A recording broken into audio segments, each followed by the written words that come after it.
Okay, good evening, everyone. Thank you for joining this webinar of ours. We are History Walas, and we conduct these webinars. We have been conducting for a couple of months now, and we'll continue to do for some more time. History Walas, for those who don't know, we are a small organization who work in the domain of history and heritage, focused on Indian history and heritage. We do visual documentation, also like commissioned research, and other documentation of projects, conservation projects also, and we also do curation projects, right? So we thought because of the pandemic and since everybody is stuck at home, and we are also not able to do our heritage tours, which we usually do quite often. So we thought of engaging everyone through our webinars, right? And this has become a very interesting knowledge sharing platform with many people sharing their research work with us, many scholars. Um, is the background noise still there? Is it better now? Yes, Pastor. Okay. Yeah, okay. I'm sorry about the background noise. We have been inviting many researchers, scholars to come and share their research work, and and we are lucky that many of them have agreed and have been sharing their work. We are thankful to Maniyarasan also, who agreed to share his documentation work on Madurai's Chithirai festival with us today, which he has been documenting and researching for a few years now. With that, and about Maniyarasan, just to introduce him, he's a trained architect, and then he went on to do his master's in photography design from National Institute of Design, and now he's a research scholar, and he's working. His research is focused on the documentation methodology for heritage or for architectural conservation, right? So with this introduction, and Maniyarasan has been a well-known photographer. I am sure many of you are here because you know his work from previous projects that he has done. With that little introduction, let's begin today's webinar, and it's basically focused on the Chithirai festival of Madurai, and Mani will be taking us through the cultures and traditions associated with this festival through his wonderful photographs that he will be sharing with us. Thank you. Mani, over to you. Yeah. Thanks, Basav. Thank you. Thanks to Saparia. Thanks to History Walas. I think what I'm gonna present is on Chithirai Festival. What I've been documenting for like 4-5 years or 6 years. This is something which actually has very personal connection to me, because I have a lot of memories as kid, as a kid traveling in the shoulders of my grandfather, my father across the rivers, getting my head tonsured, or having my kids ear pierced during the festival, because Chithirai festival is something which is very personal for everyone in Madurai. It's I can actually quote it that way. It's a personal festival for everyone, which happens across the town, which everyone believes they have their own part. They have a reason. They have many more reasons to spend time there. The entire town changes out during that particular 2 weeks. The transformations in terms of architectural spaces, the people, the kind of ways that they actually show their devotion, and then also with a lot of literature that actually where I had opportunity to go through it. So let me just jump into the presentation I have. So it's actually going to be a lot of visuals and a video at the end of the presentation.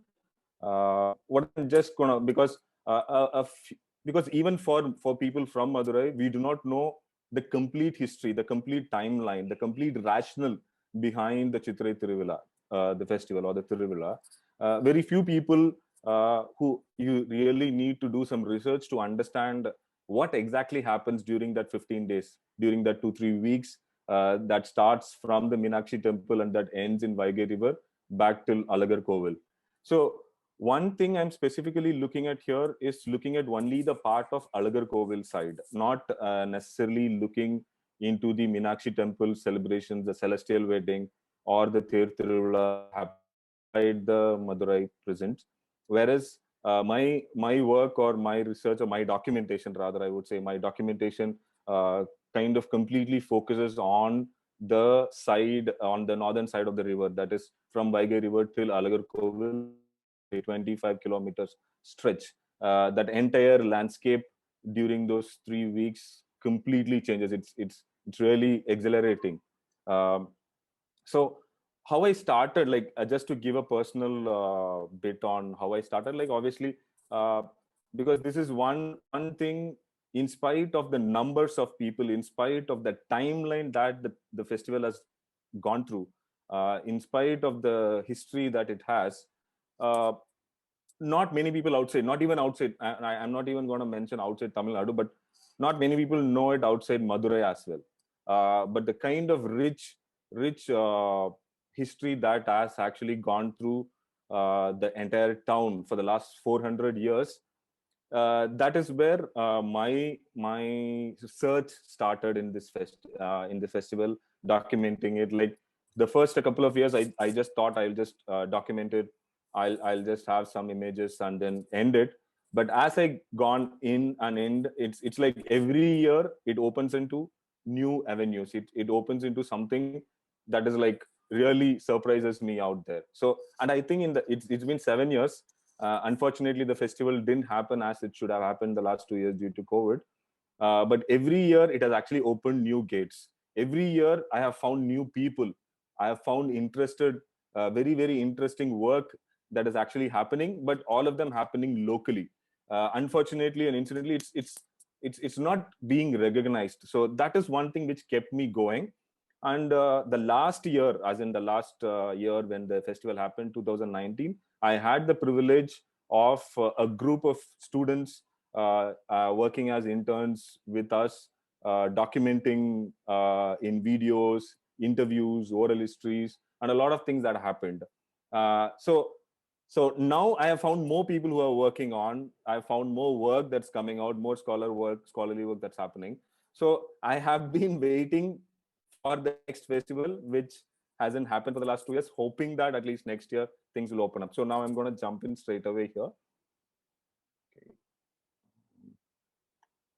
Yeah, so just for people who may not know where Madurai is, so this is roughly where Madurai is located in the southernmost part of the country, and it has a very long history. I'll just end it up there. So this is exactly the central present of Madurai, where you can see the Meenakshi temple, which is holding the centralmost part of it, and then on the northeastern side, you can see a bit of Vaigai River that's flowing, which is dry. It is an image from a couple of years ago. Interestingly, there's been a lot of work that is happening as a part of reviving the water systems. So you do see a lot of water now, which is another good thing. So you can also see Thirumal Nayaka Palace, which was built in 17th century. Then there is also St. Mary's Cathedral, which is there. So there are a lot of very old uh, structures which are holding the town even now. And this is something which I really want to show this image, because this is an image is taken from Tirupparangundram, which is 10 kilometers away from the town. And one thing I'm happy is the bylaws are being continuously respected, and you can see the four gopurams from any point of the town once you get a certain bit of elevation. So just to go through it, so there's going to be a lot of images, and then there's going to be tidbits in terms of information. So to start with, this is a festival that actually dates 400 years old. Uh, it's been happening without any break for the last 400 years, except for the last 2 years. The last 2 years, the festival happened within the presence, like the Meenakshi festival happened within the Meenakshi temple. and the Alagar festival happened within the Alagar Kovil, and it didn't come out. So this is one of the what do you say major festivals that's been happening, one of the most continuous festival that's happening. In fact, you can compare it with any festival that's happening around the world. It begins with the fifth day of the bright half on the Tamil month of Chithirai, which actually falls in April and May. It kind of ends in the full moon day. There are two parts to it. One is obviously the Meenakshi temple, the wedding, celestial wedding between Shiva and Meenakshi, and then the other one is a river dip and reprise of Lord Alagar. And Alagar, you can like generically call it as a Vaishnavite, the Shaivite and Vaishnavite, which has been happening for last 400 years. So what is the connection for the people? Like you do see people coming in, flocking throughout in different modes, and a lot of images. Like that is something which is really interesting to see. I think which is also a common factor for all the other festivals across the state. So uh, this is a time where people come together, the families come together, and then they decide and plan and come together and spend their time for a certain number of time over there. And this is the image that's on the left side is the Alagar Kovil, is from where things start for the Kallazhagar. And the right side image is actually the Jamindar of nearby town, who actually flags off the procession from Alagar Kovil. And interestingly, we did have get some interviews from him also, talking about his families, his generations after generation, that they have been flagging off this festival. And incidentally, he's not in the same state as Jamindar in terms of financial. So it's very interesting when you actually go to his house and see sitting him in lungi, and then giving us the information from what he has heard from his great grandfathers, and until now it has to be him who actually flags off the festival. So just to simply put, they are two different festivals. One is that kind of about the Meenakshi. The other one is the Alagar. And then they were completely two different festivals that happened in two different times of the year. And this is where the things start. Like this is one of the aspects of the Alagar's procession. If this was taken in 2017, this, if I'm not wrong, they are the attire of the Alagar Lord Kallazhagar, where he will be wearing every day, or rather for the every smaller event, his attire will be changed. And the people who are carrying is also from a particular community. I think that is the most important aspect of what do you say, the Alagar festival, that every community has a role to play in this festival. So and as I started digging even on the a little below the superficial level of the basic understanding, you will get to see the most significant aspect of the Alagar the festival is actually reviving a saint from his curse. So this is the saint who's the Sudabas. His original name is actually Sudabas, but he's actually called as a Manduga Munivar.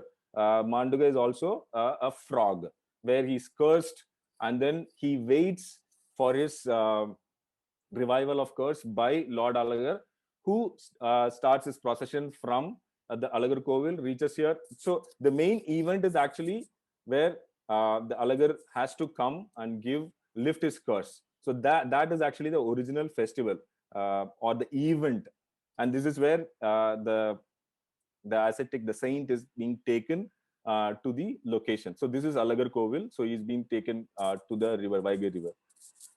So this is a point where I'm saying, like, where the most important merging, the most important event or the historical point, where the two different festivals that were brought into one, that actually was happened by done by Thirumal king, where uh, one was happening in January, the other one was happening in March, and due to various timelines, the harvest festivals, the other stuff, you probably he felt it could be better if all of that come together, which also will ensure the entire town will come together to celebrate this festival.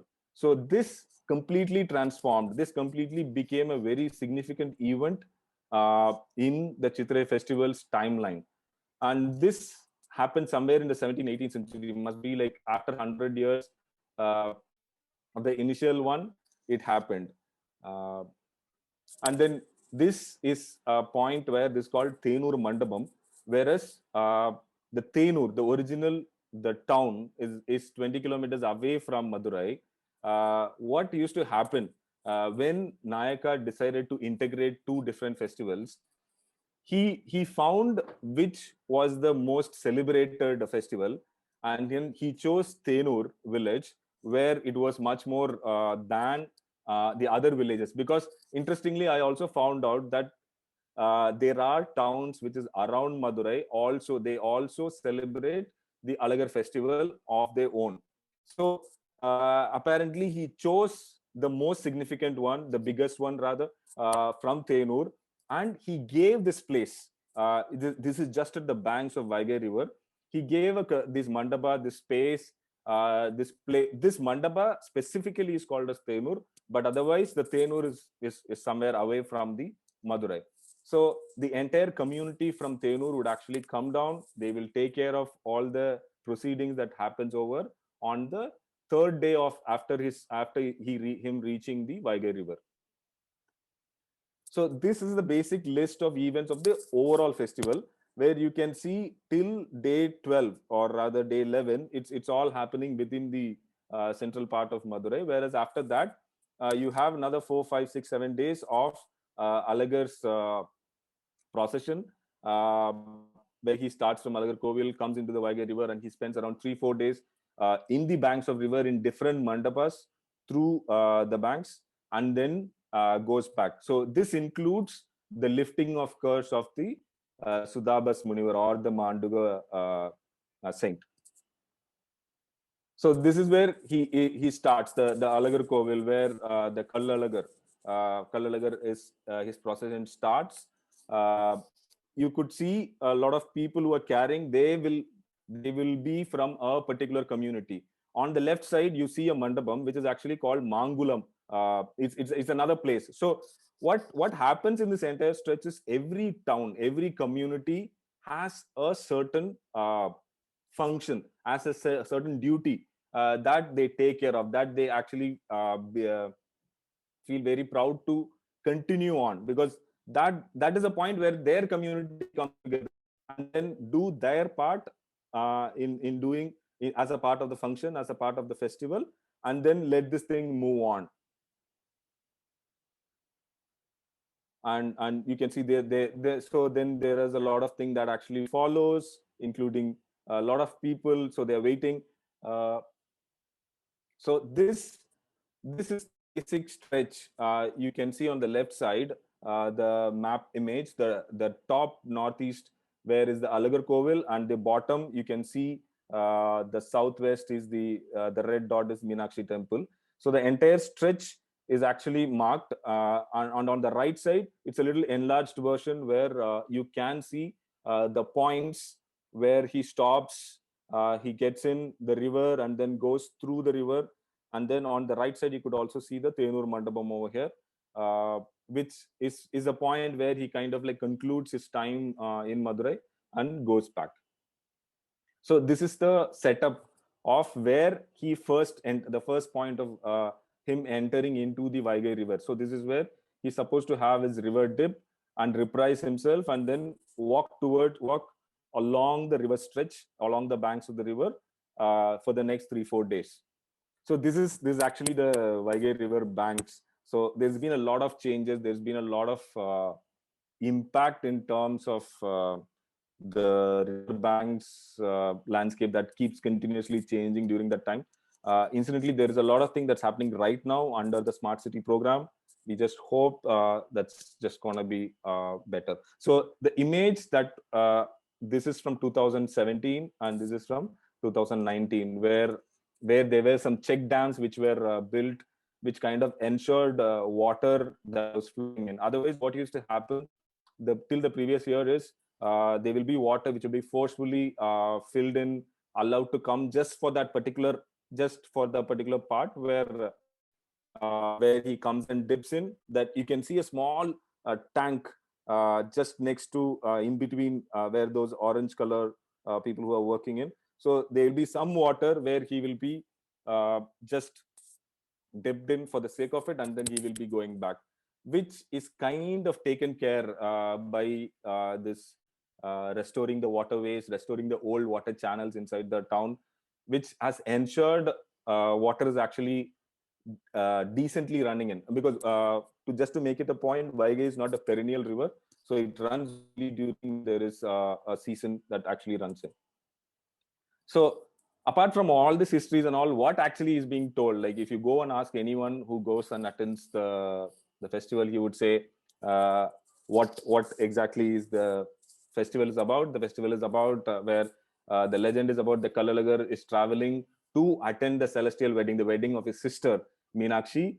By the time he reaches Vaigai river, he learns that the wedding is over, so he is angry. So to pacify him, Meenakshi and Lord Shiva come there just to they just like say, what do you say, meet each other, and then they go back, and then he continues his path back to the Vaigai river. So this is where he kind of, when he enters in. So the Shamiana, or rather the shelter, is from the point where you if you remember the previous image where they were making the set. So this is that point. This is almost like early morning, around like 5:30, 6 o'clock. So, and then so as a signifier, like they also spray a lot of water across each other on the Lord, on the statues, on the Kallazhagar, in order to also pacify. Since it's also being a summer, so it works pretty much perfectly. So this is a point where you can see water. There's actually people inside the river. So they apart from the deeper parts, most of the people enter into the river, and then they actually be a part of it.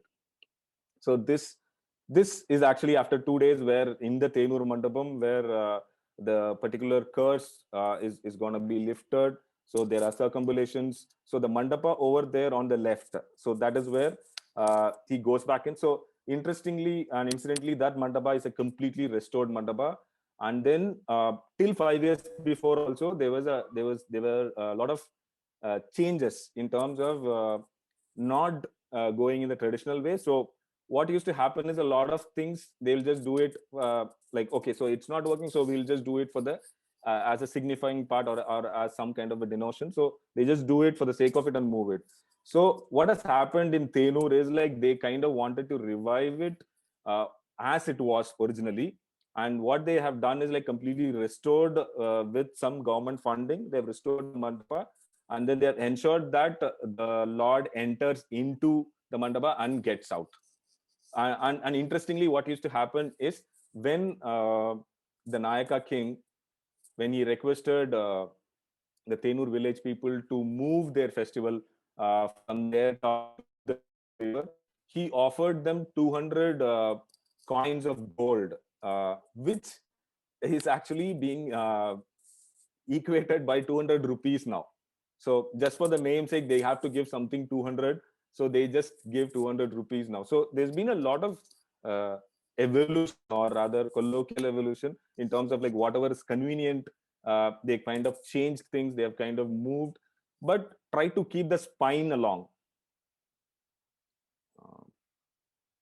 So and then, because all since it's been a very, very long time this festival has been happening, you just go talk to people who are attending there. You will actually hear a lot of funny stories, lot of oral histories, lot of things, lot of times when they will talk about when they were kids, what used to happen, that Vaigai river used to be full or something like that, and how would they actually work, how would they come to the festival, how would they be going around, a lot of things. And the other interesting aspect, in terms of, like, a little bit of in terms of architectural, is actually these mandagapadis, or the resting halls.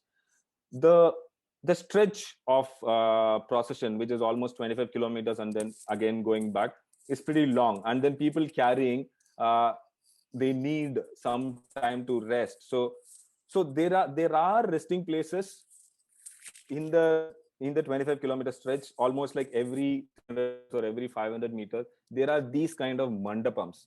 There are these kind of resting halls where, uh, from Alagar Kovil, as he is moved, as Lord Kallazhagar is traveling, they use these places to rest. And interestingly, these mandapas, apart from these particular 2 weeks, they become something else. They work as a commercial space. There is one you can see that they works as a hotel. There is one that works as a mechanic shop. There's one I know is a bakery. So except for those 2 weeks, for the remaining 51 weeks of the year, it will be working as a commercial establishment. Whereas in those 2 weeks, it will completely turn and let Alagar come in, let people stay, let people rest. Uh, and then it will actually be a giving space to the people who are going to be there. So there are so many of them. As you if you kind of like just ride from Alagar Kovil to Madurai, you will just see at least 100 of them. And one more problem that has happened in the recent times is not all of them are being used. The reason being that these mandapams or these communities which are owning these mandapams have to pay a certain amount to the corporation, certain amount to the temple, to get this privilege of having Lord Kallazhagar inside the mandapam for those few minutes. So what has happened with the old traditional mandapams is, and the communities which are not really sufficiently sustainable, they have actually let that privilege go. And then some of the other communities have actually taken that. So you will see a lot of new contemporary mandapams which are coming up, and then may not be looking like this, but then they'll just make some space for the resting time. Whereas these mandapams will actually they are going into a dilapidated state also. So there's a lot of scope in this point of view, how if these things can be revived and restored. And the one more very interesting aspect is the attire. If you can see that little guy who's wearing a dress, so this is actually the dress which apparently the Lord Kallazhagar will be wearing it. And to give a little bit of understanding of the word Kallazhagar, Kallar is actually a community of thieves. So there is another legend which actually talks about the story of how he kind of reprises himself uh, to be a thief and to be a part of the festival and to be a part of that community. So what has happened is, like, so he himself is called as Kallazhagar rather than Alagar. So you will see a lot of people whose dishes are done. So they would want to give it back. So they'll be wearing these dresses. They'll be wearing these attires. So on the left side, you're seeing the headgear where this guy is wearing it. On the right side, you see a guy who's the little guy who's wearing it. And in the small inlet, what you see is actually the skin, goat skin, which is used as a water bag. So you'll see people who are carrying these water bags throughout. It'll be like a holy like situation where from anywhere you'll actually have water on you. And then you'll see people uh, kind of like using their own ways and then devoting themselves, kind of completely changing themselves. You'll see a lot of people possessed, and then becoming gods themselves, and then offering the vibhutis, the offering the kumkums to people. And then this is just a small insert from the Meenakshi side, where this is a Chithirai Thiruvizha of the Chariot Festival, where this is taken around the concentric squares of the Madurai prison. One thing what I wanted to say about this was, there is a certain carpenter community who is responsible for repairing this chariot. So that is another part of another community playing a part to it. So what you can see on the right side of the chariot is a small mandapa, is where the chariot is kind of housed. You will have temporary structure which is kind of like holding in and hiding it inside. And like I said, like there are other towns which have their own river dip of Kallazhagar. So a couple of specific ones which I happened to notice was Solavandan and Mana Madurai. They used to happen at the similar time, or the similar time of the week, where they will have their own river dip of Alagar. So which actually kind of like tells, and with a little research need to got to find out that every town had their own river dip, and that's when the conclusion of that Tenur was being the most celebrated one. And the other ones, they may not have done it continuously. They have had, apparently they have had breaks in between, but then now in the last few years they have revived it, and then they want their own festival too.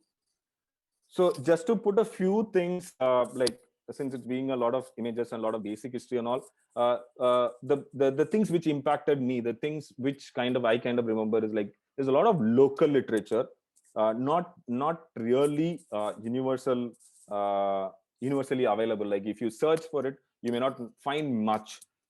Very recently, there is one book which has come out on Alagar Kovil, which is written by To Paramasivan, who should have been the most celebrated writer in Tamil.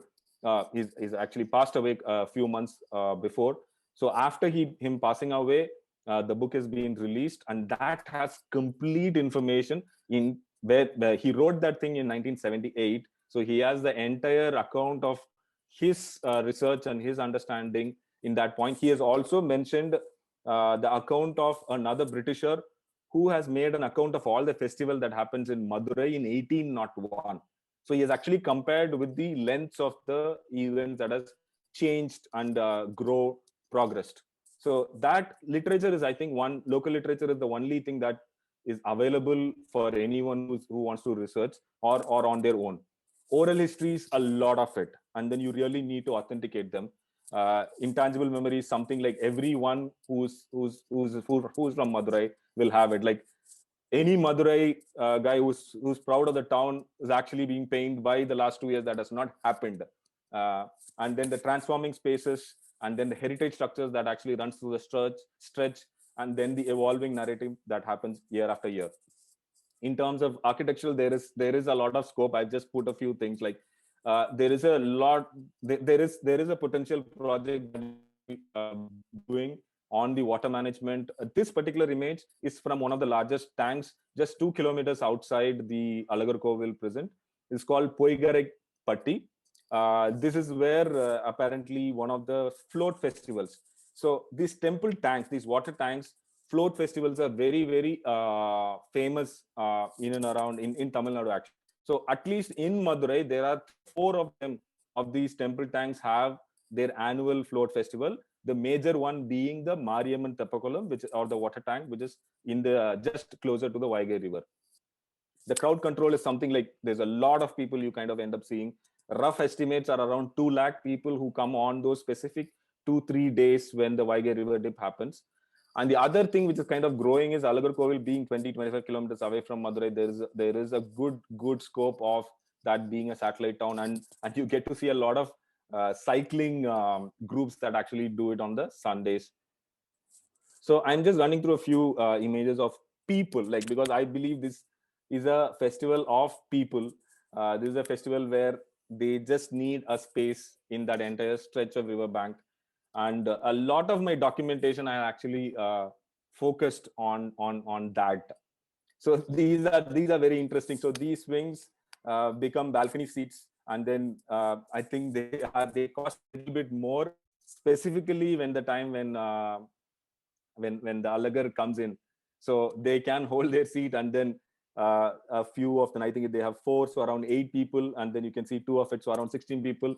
With a 30-second or a 1 minute stretch, they can keep moving. And you can also see the crowd which is actually there on the next bridge. So there is a bridge in front. If you can see the circular, the arc, that's another bridge. So that has also become an elite, a space for elite people. Actually, if you have recommendations, if you have passes, you'll be allowed in that bridge, which actually gives a much better vantage point. And then people who are on the other side is again like you don't get much, but then you can get a certain glimpse. And then you see people anywhere, any possible place. So they are actually whistling, and then they are ecstatic in the time when actually where the Lord Alagar is actually shook and then sprayed water on him. So there'll be a lot of sound, there'll be a lot of noise around, and people, kids. This is a very, very common sight that you get to see. And then one of the devotees who has actually dressed himself to be the Kallazhagar, to be the Lord himself. So they'll actually take the black tika from that, and then they'll be putting it on the other devotees. And another image which kind of like shows, like, so they're actually standing on the edge of the river bank. So the next is actually just a fall. So you could see, and then this is one side of it, and then there's the other side of it too. So this is a small video with which I'll be ending the presentation. I hope it'll be audible. In case if it's not audible, Basav, if you can just put on that. Yeah.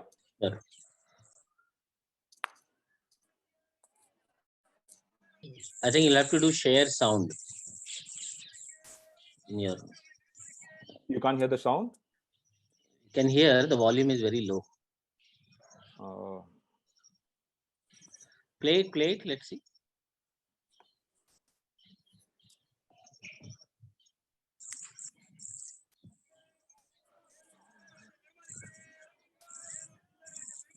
Can you hear it? Is that okay? Very low. No. So can you open the link which I sent and share it? Yeah. Saparya. Yes, I'll just.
Saparya, sound is gone. In between the one.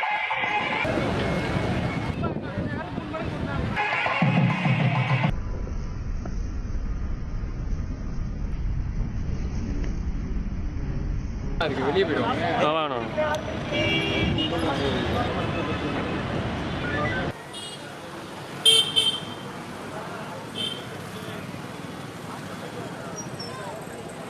கூலிங்கா தெரியல.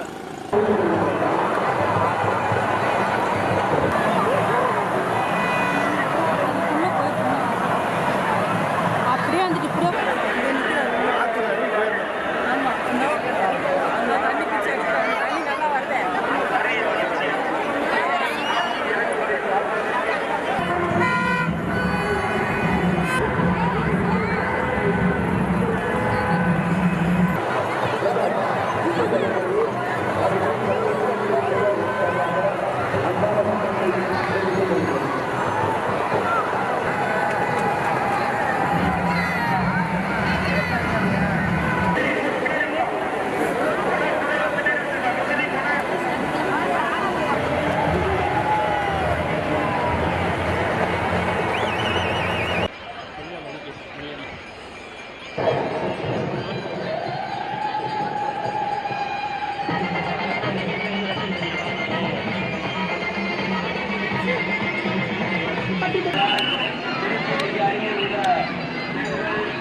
Okay, I think Mani, we can do some question answer session now. So there is, I think there are some questions in chat. So we can, some of them are for me only, but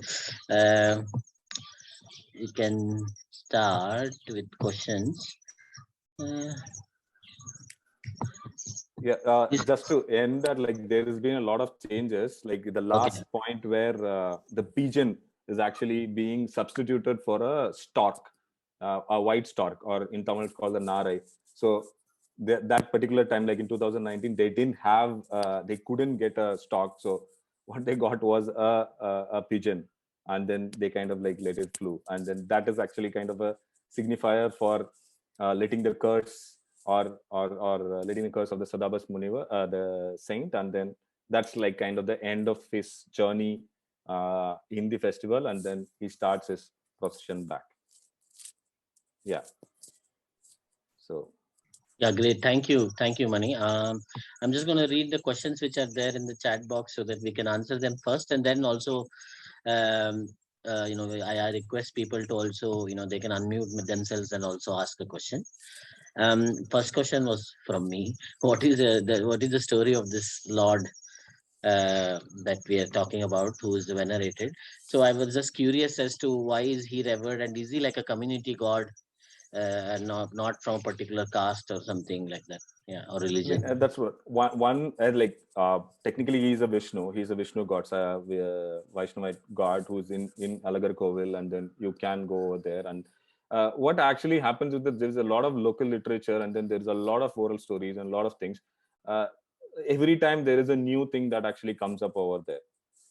So from the Paramasivan book, it looked like he was one of the guys who wanted to be a part of the community, always kind of merged himself to be a part of the people who were living there. So that's why he actually became the thief, or as a part of the thieves community who used to stay outside the what do you say from the Madurai presence. So the color community, or typically in most of the towns in Madurai or in Tamil Nadu, you'll actually see them staying on the periphery. And Alagar Kovil being a little far from the town, so if you can also see, it's near a small hill, which is where the color community is there. So on the way, there are a few towns which assume that they were a part of it. So that is how. So there's been a lot of layers to everything that goes through. So and then we are kind of like discovering at every point of time.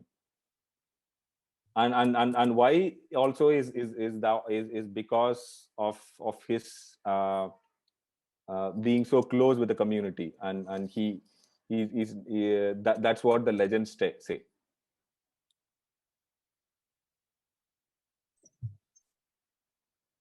Okay, there is a question about goat skin, if there is any relevance to the festival or tradition.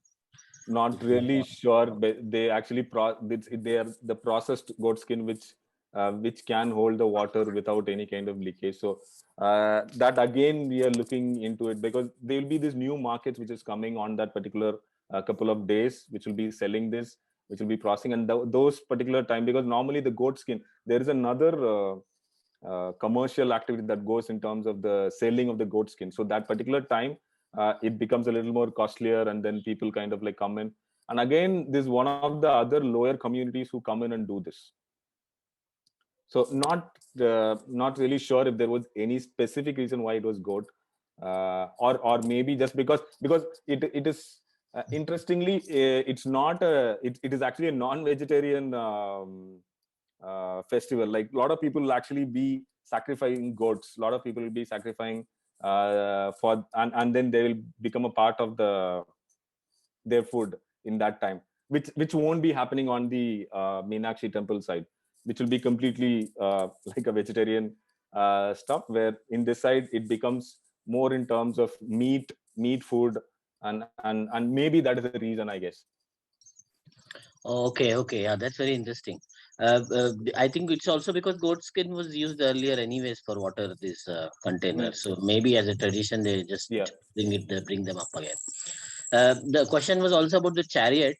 I mean, in the beginning, you showed a smaller palanquin. but later you showed us the No, chariot. I was curious which is used when and how no, there long are a does lot that? of palanquins. Like you will actually see almost every day. You will see people carrying something. They'll be walking. There'll be like 10 people who will be just walking palanquins and then going on that 4-5 days. So they are of attire of that particular day, for which the Alagar will be wearing it. So he'll be changing. He'll actually be called different names. Do that. So the chariot doesn't travel 25 kilometers. The chariot actually travels on the third ring, the third street, Adi Street, if I'm not wrong, Avani Street, which kind of like goes around the temple, and every street, according to the procession, the streets have been named like Ani, Adi, Avani. These are the names of Tamil months. So that's how they have been named. So the particular chariot, the bigger chariot that actually goes around the street, which is parallel to the temple, Meenakshi temple. Yeah. Is there any idol carried in the chariot? Which idol? Is Yes, it yes, of the yes. yeah? No, the chariot is one with the Meenakshi. Like after it's basically a reception. It's basically after the celestial wedding of Shiva and Meenakshi or Parvati. They are taken as a procession to show it to the people of Madurai that they are married. Okay, cool. One of the questions was if those mandapas are protected by any authorities or anything like that. No, no, no, because most of the almost all the mandapas are under a particular community, under a particular person. So I haven't found any which has been under ASI. Okay, okay. And about the performances, I mean, we know about the procession from your photographs, but are there any associated, like firewalk or I don't know, plays or drama or No, that other? happens. Yes, yes, Uh, yes. During those 3-4 days when the Alagar is there on the river bank, so he stays in. Say one is the river tip, the other one there is another mandapa called Ramarayar Mandapam. Then there is a Vandiyur Mandapam, and then there is a Thenur Mandapam. So he actually stays through the night. So to keep the people awake, to keep the people up there, they actually there's a lot of cultural activities, a lot of things that happens. Because those are something which I've actually missed documenting. Like one very stark issue in documenting these festivals, it happens during April and May, and you are actually completely exhausted. So that is a point where this video, the documentary which we are trying to make, it's still half cooked though. It was only possible because of the students who actually helped us, who came over there, like 3-4 guys who from the Care School of Architecture, which supported the documentation. And then we were able to document most of it. We had a lot of interviews which has to be added to the documentary, and as individual it actually becomes completely impossible to document it, all of it. So these are some things which are there, which has been there in our plate to be documented, should have been documented in the last 2 years, which hasn't happened. So those things are there on the line. Okay, okay. One of the questions which came up from someone here is that if there is a sequence, I mean, the story of Madurai Meenakshi is that the Vishnu comes and conducts the wedding of Shiva and Meenakshi, no? So if is the Alagar story, I mean, is it that the procession is to show that he comes and blesses them, or is that No, story that's associated? completely actually it's just a convenient story which was made, uh, which is actually two separate ones, just as a symbol. They come to see him as he reaches Vaigai River and then gets out. So that is where the connection ends. I see Guru Prasad Guru has Prasad raised is his raised, hand, yeah. so I don't know if he wants to respond to this particular question. Yeah, definitely. Yes. The thing is that when Nayaka came to power, as history says, Nayaks were majorly Shaivites, right? And to know, I mean, the history of Madurai speaks of Meenakshi and Sundareswara. Sundareswara here is Shiva, so it is comprised completely of the Shaivite population.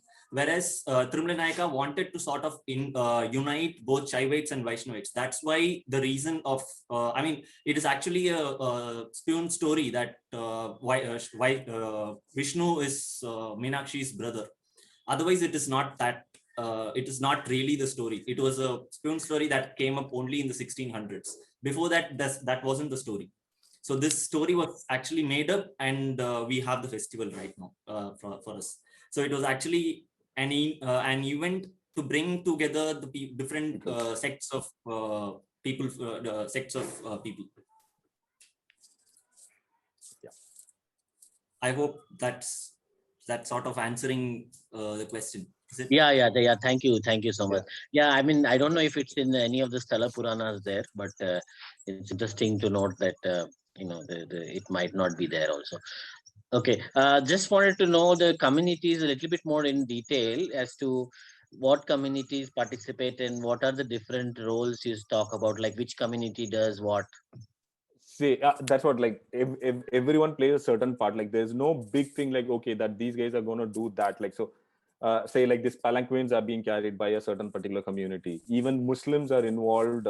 I think in the 18th century, they were also integrated a part. So if I'm not wrong, they were giving off something on the way as his procession goes. Muslim community will be providing some food or some space over there.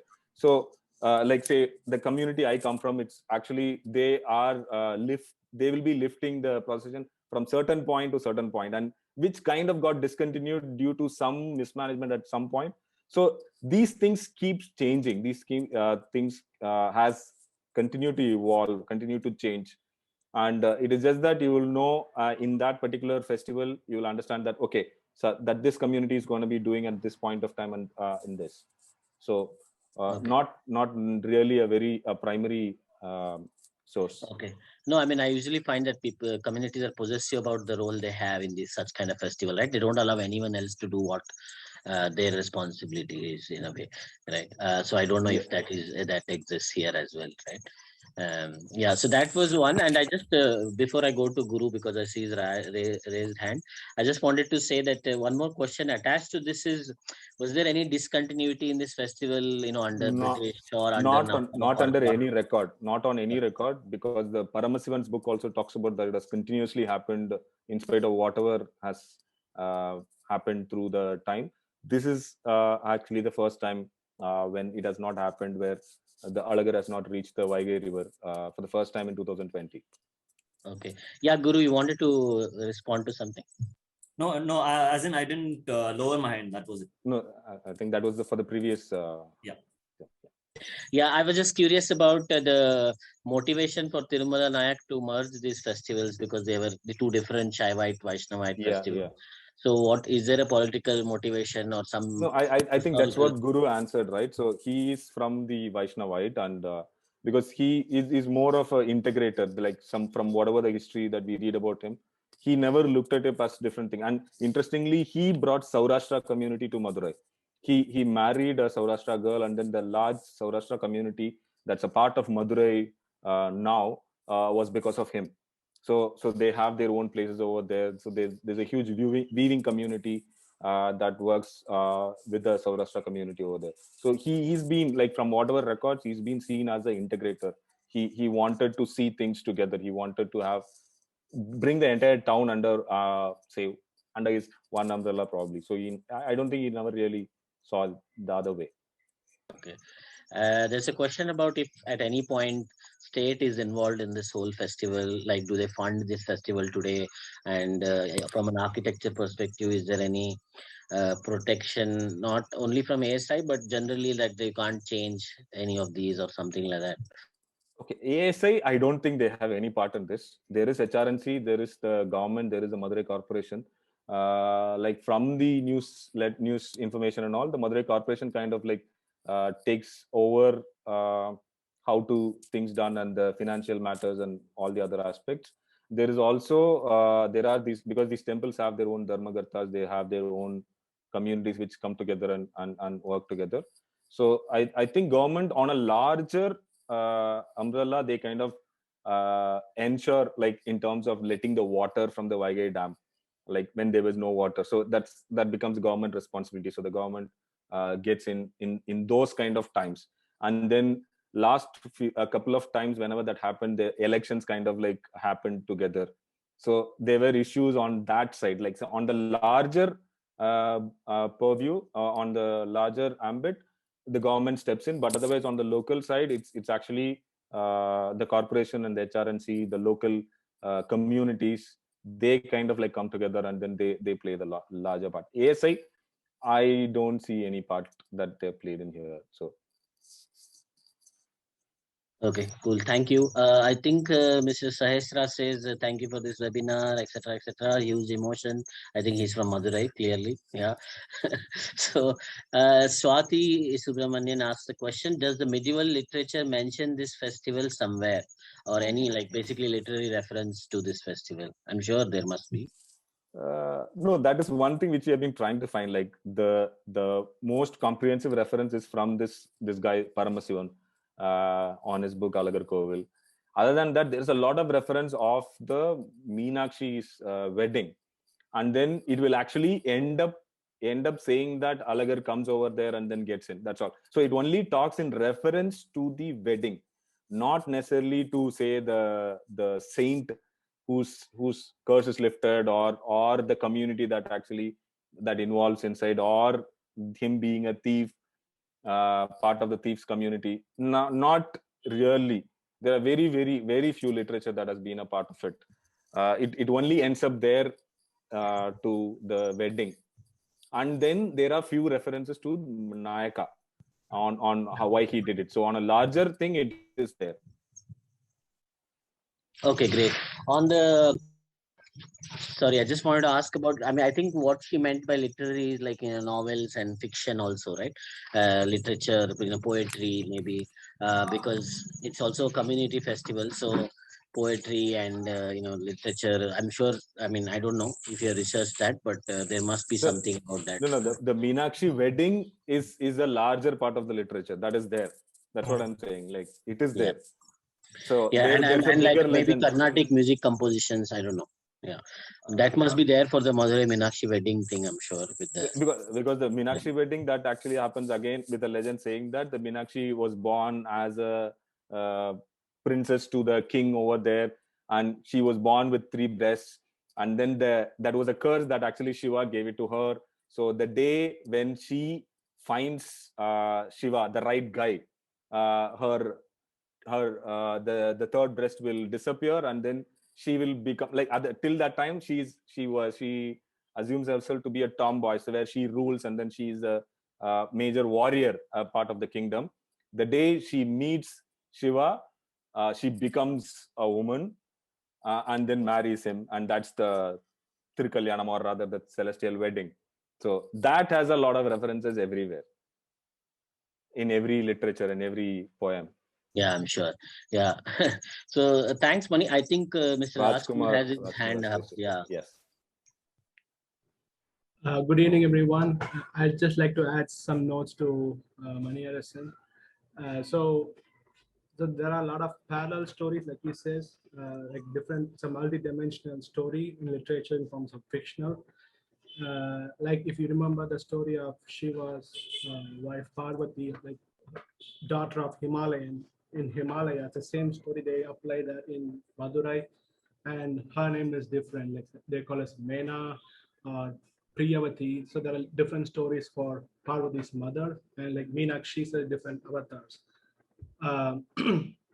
So if you look into Shiva Puranam in Tamil literature, they have a lot of information about this, and precisely it's about a grand festival, a grand marriage, like a large-scale marriage, globally known. And there's another story they mention about this, the world's second largest festival, and they also explain the story. So there are many types of literatures available. They tells the story in different perspectives. So just want to add that. Yeah. Thank you for your comment. Yeah, I think Mani, thanks a lot. I think one last point, curiosity probably is about if is it fair to say that or maybe what are the rituals in this the Alai festival, which are different from say Madurai Meenakshi the festival, because that is more well known and we kind of seen those rituals, but are there any rituals here which are like I don't know, like relatable to Homa or any of those kind of rituals similar to that, other than the animal sacrifice we talked about and the procession and their performances? Yeah.